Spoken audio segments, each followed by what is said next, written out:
If you're Matt Williams, Dan, how do you handle the return of Ryan Zimmerman potentially in mid-September, the heat of a pennant chase, with a team that's playing very well? You know, I totally predicted what he was going to do last time incorrectly. So I don't know that I'm great at predicting what Matt Williams will do with Ryan Zimmerman. To me, the easiest thing at this point, considering he's going to be getting back just a couple weeks before the playoffs start, is to say we are on such an incredible roll right now, and Ryan Zimmerman has handled this all so classily. We're going to ask him to continue to be the class guy that he is and to kind of be a spot guy and a pinch hitter right now, because this team is absolutely rolling, and I don't know who you take out. Obviously, we were talking before when he came back the first time about taking out Span. Obviously, that can't be on the table right now. And so I don't know who you would say. I think that you got to roll with what's working right now and let Zimmerman come off the bench and pinch hit. The three players, the three options potentially are Harper in left, you got Rendon at third, and then, of course, you got Cabrera at second. Those are the three sort of most notable ones, unless you're talking about spelling LaRoche at first or something like that. Mike, what do you do if you're Williams?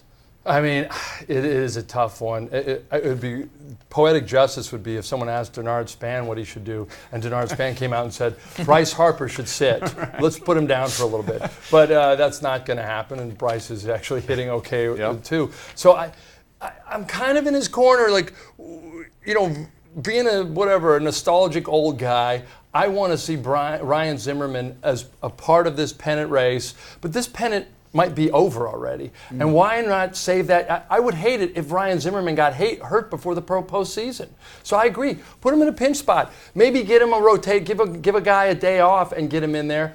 But, you know, look at it as you are thinking long term. Ryan Zimmerman is a bat that you need in your lineup when, what if you end up going to an AL park in October and you need a DH? That's your DH right there. And to that point, don't forget the AL has a home field advantage, so that would be 4 of the 7 games potentially. We're going way ahead of ourselves now. Game 7 of the World Series. All right, Neil, what do you do if you're Matt Williams? I agree with Dan. I think that you got to put him in a pinch hitting role. Rendon has played too well at third base. I mean, I think that he's an MVP caliber player myself. Cabrera has been okay at short, but you really don't have any place to move him to open up a spot. So, I mean, yeah, there's just too much good happening with the Nats right now to mess with anything that they're doing. So I would definitely say pinch hitter. And if you do get to be in the playoffs against an AL team, which happens to be the World Series, then, yeah, that's your DH. But for right now, we should mention, too, that LaRoche has been struggling with a sore back issue a little bit. And yesterday he left the game early and said that it seems to be worse now than it was in Philadelphia. You know, theoretically, if that is something that lingers, Zimmerman could play first base. Put him at first. Yeah. But also, I mean, this team, to your point, Mike, you said it could be close to over in September. If they keep winning, it could, a week after that, if they clinch the division, and then they can rest some guys and get them out there and get them more at-bats, potentially rest Desmond a little bit, LaRoche.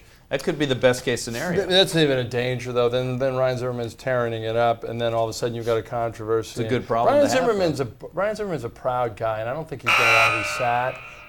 But you're going to have to do it very diplomatically. You can't just think because Ryan Zimmerman's been a good guy, he's going to go for this. They do have a decent amount of flexibility, though. The way Bryce can play any outfield position, Zimmerman can play at this point first, third, or left. Cabrera can do second and short, Rendon third and second. I mean, they have a decent amount of flexibility. That's right. They can move the pieces around. Days off. It'll be interesting to see. Hopefully the rehab continues and it'll be a problem we talk about in a couple weeks.